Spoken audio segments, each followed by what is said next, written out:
Jury service. You've likely received a notice and your response was probably, how can I get out of this? And then there are those eager to serve. Those in charge of the courts, even judges, will tell you they need you. They need diversity. Western New York is believed to be the first of its kind in the nation where federal and state courts collaborated to form the Jury Diversification Committee.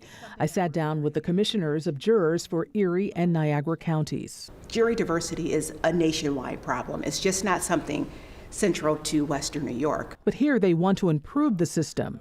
We need greater diversity, which is what a lot of people think of as, of course, racial diversity, but it's diversity of thought, really. No one can be exempt from serving. There are no automatic exemptions prescribed in the law. So the mayor, the judge, anybody, a judge can be on the jury. We actually had quite a few of our judges that were summoned. How do you get called? It really starts with what's called a juror qualification questionnaire.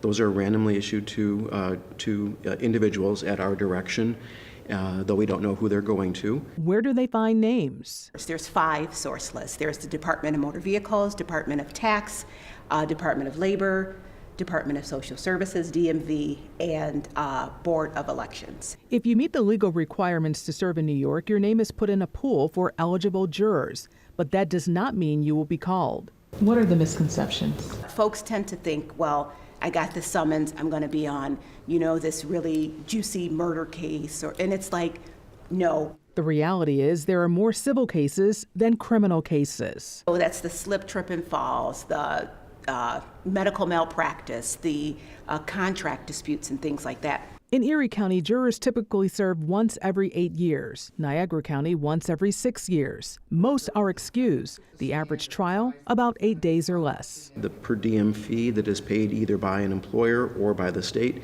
is currently set at $72 a day. And when it comes to the grand jury, the term of service is longer.